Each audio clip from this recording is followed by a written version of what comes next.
Senator Cook, how are you, sir? I am good. I'm anxious, excited to be here with you. I'm excited to have you here. Thank you for coming. Hang on, let me just make sure. I want to make sure that people can hear you. Listen to me. You and I share a lot of the same passion for tech safety and making sure our kids are safe in this tech ecosystem. You've been working on a bill for multiple sessions now around trying to make sure that technology that's purchased in the state of Idaho has a toggle switch on if it's bought and given to a minor, and if that toggle switch is off, bought and given to an adult, no problem. That toggle switch would put on different filtering mechanisms for that piece of technology. And you've been working hard to say, hey, if we have a protective mechanism that's built into this tech device already, then if we sell it to a young person, let's just make sure it's turned on, which, by the way, I don't even know how to turn it on. It should literally. Most parents don't. It's too difficult. When we first started this, the first thing, just hit the stupid when button. We first started, it was 10 levels deep into a menu structure. Yeah. That's how far it was. And I am tech, and I don't think taking technology away from kids is the right thing either.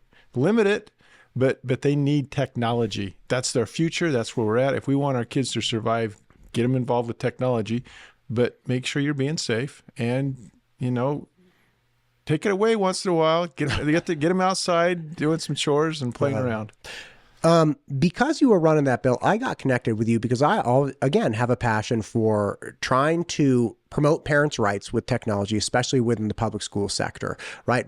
And for my liking, it's look, I appreciate what you're doing 100% with your bill. I also recognize there are people that will just take phones and hand them to 5-year-olds. And it's kind of look, I don't agree with that. And I think it's bad for the 5-year-old, but I'm not that 5-year-old's parent. But for me, I was looking at the state saying, hey, the state itself is handing out technology. The state itself is administering technology to hundreds of thousands of Idaho children. Probably, I would say at least, we have just over 300,000 public school students in the state of Idaho, and easily 100,000 of those kids have one-to-one technology that they take home on a daily basis. That's school-funded, state-funded technology that gets sent home that we know for a fact is not safe. Yep. We have actual knowledge of predation and damaging cases with predators getting a hold of young people on school-administered technology, and the state, as of now, is well.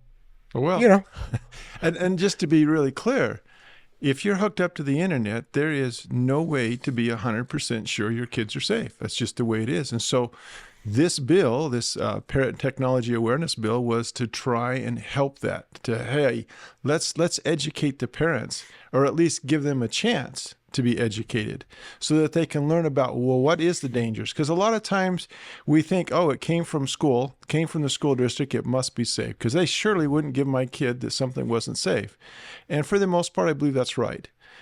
But when you get connected to the internet, you need to know you are opening to everything, not just pornography, but to human and sex trafficking, bullying, all the whole 9 yards. Everything is there. And so this bill was just to say, educate the parents, or at least give them the opportunity to be educated. Whether they take that opportunity, that is totally up to them. We were not forcing them.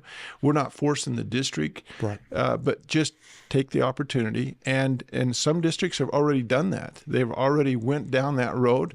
They have got the software, the online software, and they're using it. The parents are watching it.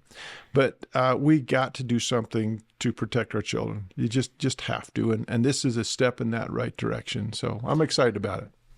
I love both these bills, but what I would like to understand is, how did you arrive at this? I mean, when you say I am tech, you are, way in professionally in tech. You're steeped in it all the time. And a lot of times when I talk to those people, they're not as worried about it because they're so familiar with tech, and they themselves don't get hurt off of tech. I doubt you're getting hurt off of tech, right? It's more people that have been touched by it that didn't know how to address it that I hear. They're like, this is really, really bad. It snuck up and surprised them.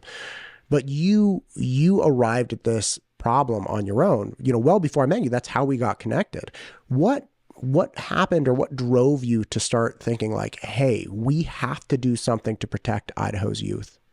Well, I think I had the opportunity to work with youth, thousands of youth, young adults, and as working with them, I'm finding out some of these kids were introduced to pornography when they were 8 years old. I mean, hitting puberty was not even in sight for these kids, and yet they got hit with pornography. Not that they were looking for it; it was accidental. They got involved with it, and by the time they're 21, 22, they are so involved they can't kick the habit. It's tough. It's tougher than drugs, and so I saw that firsthand. I saw it rip families apart. And I thought, this we got to do something with this. And so as I looked at how we could do it and still not take away, adults' rights, because there's some adults that love that, and that's fine. That's up to them. But let's keep our children safe. Right now, there's a law in the state of Idaho. If I had a 16-year-old and he went into Walmart and bought a Playboy magazine and walked out, who would get in trouble? Would it be Playboy or would it be Walmart? And Walmart would be the ones. They're the ones that sold it. And so you look at the phones, the mobile devices. Well, who brought them? Who served up that pornography to my child? Was it Pornhub, or was it the Wi-Fi? Was it the provider, the network provider, or the retailer? In my opinion, it was the phone. The phone's the one that brought it to me. And so this idea is, let's stop it at the phone. Let's put a filter on. And again, the filter is not 100%, but it does do something, and we've got to do something. I'm a believer as in technology that you've got this technology stack, and you're going to have to put something at every single level in order to fight this and to beat this. And so we've got a few things in line. We've got an age verification that we passed last year. I'm hoping to pass this mobile device bill this year, this parent technology awareness bill. We passed it on the Senate yesterday, and so it's on its way to the House, and I'm hoping that we get that off the House with a good vote and to the governor's office to sign it. And so it's a start. Right. And to your point, it's a start. These are all starts, because the age of technological integration on like a systemic level is really only a few years old. What I mean by that is, like, I had a cell phone before the pandemic. Like I think most people did, right? That's not the question. But the reliance and integration within our family units of technology, that for my family, and my oldest is 13, my youngest is 8, that did not happen until that time frame. Like my kids did not have iPads. They did not have, tech time like that until that happened. And then this integration into our family units happened overnight. Whereas, some high schools in my area at the time had integrated one-to-one technology. But the school, even if the schools gave them the one-to-one tech, they weren't as reliant on it as you might think. It's like teachers weren't using it for every assignment. They weren't using it for every check-in. Right. Now, we have entered this world where it's like, if you're 6 to 18 years old, you will absolutely be handed a piece of technology by a public school system, for instance, and you will absolutely be expected to manage that thing and handle that thing. And that level of integration on a society level is only a few years old. Yeah. And we are only now accumulating data, for instance, from sheriff offices and police departments and things of that nature, where they're saying, no, this school administered tech, it's coming back. Like, we have cases of predation. We have cases of children getting harmed. That's a really new thing, right? And it's not like it never happened, but at this scale, at this level, where everybody took it hook, line, and sinker, and we're like, yeah, this is a good thing. Categorically, tech is a good thing. Yeah. We're going to have to start walking that back. You're starting at the phone level. Do you see movement going back to the platform level anytime soon, where it's like, yeah, look, I can do everything I can on the phone, but for instance, Pornhub has taken the position where they're like, listen, we cannot successfully integrate any kind of age verification. I don't understand how. Like, it's like, we have Google. Like, people could figure out some kind of verification, right? But they're saying, hey, look, we can't guarantee age verification, so we're not going to operate in the state of Idaho, right? Do you see some like a marriage or merger with perhaps the state government of Idaho, where you have a verification process at the government level to help porn? It's like, look, if consenting adults in the state of Idaho want to engage in this type of information commerce, like, okay, like, maybe it's not my jam and your jam, but like, if somebody out there, I'm not telling anybody they can't do it. Like, I think there are problems with it, but that's my issue with it is none of anybody else's affair. But do you think that there's some like partnership that we will ever find within a governmental structure where it's like, hey, let's help you do age verification to solve this problem. So we have meaningful age verification instead of just these other little pop-ups or workarounds. Absolutely. In fact, if you go on the internet now and try to buy wine or, alcohol, it's got a way to determine what your age is. It asks you. Now, can you fool it? Can you get around it? Well, of course you can. But it's Don't say that. That's a terrible thing to tell people. I had no can you like Instacart wine and stuff? I didn't know you could do that. Yeah. Oh my well. Yeah. I guess I'm not drinking enough and ordering out.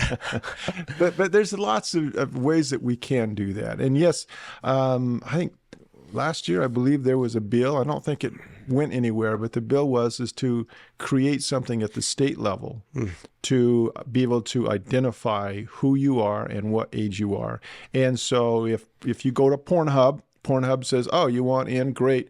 We'll cast you off or go off to the state of Idaho and have you log in there and identify who you are. And pass it all off to Phil McGrain, Secretary of State. It's like, here, Phil, here are all the guys that want porn. Take care of them. and so we could do that and still keep your identity sacred. Nobody needs to know that that you went. No, you just go there and you get a private key, and that private key, you can get logged on and see your pornography. But we got to do something to keep kids safe. It's proven. There's documents out there. It's proven that the earlier a child gets involved with pornography, the more it affects the developing of the brain. And so we need to keep our kids safe. We recognize that in the state of Idaho. It's in statute that we recognize that pornography is not good for children. And we have laws against that. But for some reason, we don't apply that to the internet. And so it's up for grabs for everybody. And I don't know if parents realize how at risk their children are. And many times we think, well, I'll have that talk with my child when they turn 14. That is way, way too late. You've got kids that are running into it when they're 8, or they're running the bus or sitting in an English class, and their friend next to them shows what's on their phone. And so you can do all the talks you want, but your kids are going to see it. But we need to protect them, get them ready for it. They'll see it, but protect them as much as you can. That has to happen. Man, that has to happen. I've locked down my house pretty tight. So my kids don't have tablets anymore. They don't have any video games that connect to the internet. We have an old school Atari with joysticks, which is awesome. Like, they play Lunar Landing for hours. It's just like, they're like, I crashed, or like Joust, they have a Super Nintendo emulator, so they're playing literally 32-bit Mario Kart, which they're enjoying. So they have video games like I had when I grew up, or perhaps like Pac-Man. Dude, those games hold up, man. They hold up. But again, they don't have that connectivity. But to your point, I do worry about my 13-year-old who goes to school at a public middle school. Great, he's in 7th grade, and having that exposure where it's like, I don't know what people are pulling up. He's able to blow past all the defenses on his school administered Chromebook in 15 seconds. He showed me one day in the car. He admitted, he was like, I've been looking at some stuff on my computer. And I literally, my hands started sweating. I was white knuckling my steering wheel. I was like, stay cool. I was like, okay, bud, what did you find? He's like, I've been watching a lot of Star Wars videos. So it's fun. He was watching it clips from Star Wars shows. And so he shows me, he pulls up his YouTube and he goes to he was like, look, here's what it is. And he types in a Star Wars video that he wants to watch, and it shows up blurred. It's like, you can't watch this. And he copies the URL, opens a PowerPoint, goes to insert URL, and pastes the URL, and PowerPoint instantly starts showing the video. Yeah. And I was like, oh my God. Yeah, and I hesitated from putting a different URL, but I imagine, again, I know I was able to blow past just him showing me a couple things that he already knew. I was able to insert key searches and stuff that brought up wildly inappropriate things, things that exactly like what you and I are talking about. And I am deeply worried about that. And I know that stuff, right? So even when he comes home, he has very limited access to his school administered Chromebook, and only under the most specific circumstances. A different question for you, and again, I don't mean to rush you. We'll have to do a longer one when you got more time, because again, I know you're running between a bunch of things today. One one thing that I think you probably set the record for, and I'm not sure, but I'll check, but I'm pretty sure you set the record for the number of like tech CEOs doing remote call-in testimony against a bill. When you brought last year, when you brought the toggle switch bill that was making it so we knew if a minor had purchased a tech device, you had people from across the country descend onto Idaho like ravenous vultures that were just like, this is a free speech, had no relationship to Idaho, don't give two squats about Idaho. No. All they wanted to do was make sure that you did not restrict any tech device and any access to the interwebs. They don't care about our kids. They don't care about our families. They don't care about our boys, our girls. They don't care about anything. And they came in and they crushed that bill. Like, help me understand what goes on in the State House when you have tech people from Google, Apple, Facebook, everywhere coming in to just meaningfully damage our kids. It's money. It's all, the bottom line is money. You're right. They were tech companies outside of Idaho that were saying, Idaho, you can't do this. And it was just because don't take freedoms away. Well, we weren't. In reality, if my bill... And mind you, I'm sorry, it wasn't the ACLU. No, it wasn't the ACLU that was coming to Idaho saying, hey, you're screwing with liberties. Yeah. No. It's the tech companies that are like, I'm the expert on, you're the Idaho government, but I'm the expert on freedom and money. We had Google, we had Apple, and we still have those. And I'm meeting with Google tomorrow to see if they're going to work with me this year. Apple, they just say, nope, we're not going to work with you. Google said, no, we're not going to work with you last year. This year, they think they might be able to have something, a path forward. So I hope so. We'll see Friday. And if they don't, I'm going to go ahead with this. I think I have the votes this year to get this passed. So I'm excited about it. Just in a nutshell, to make sure you understand what it does, it's basically if you have a mobile device within the state of Idaho, and you're enabling that, you're setting that up within the state of Idaho, and it's for a minor, turn on the parental filtering. And it'll just ask you, is this for a minor? You're like, yeah, it's for a minor. Yep. It's Google, man. Like, they could do this tomorrow. The thing is this is what they do right now. Because of this pressure, and it's just not the pressure in Idaho, but it's around the nation. So this bill is being ran in 6 or 7 different states. It's the core of it is the same. But because the pressure they're getting right now, if you set up your Apple phone for a child that is 12 or under, it will turn on the filtering whether you know it or not. And it will be on. But when that child turns 13, that filter will turn off and you will not be notified. Same way with Google. Google does the same thing. So they're getting pressure. So I'd ask the question, well, what's the difference? If you think a 5th grader is too young to see pornography, what happened from 5th grade to 6th grade? That all of a sudden a 6th grader should be able to see pornography. And this thing is, I believe that's the parents' responsibility. You parents, you decide when you want your child to see pornography. But if I am Apple or I am Google, I shouldn't be deciding that. And right now, that's what's happening.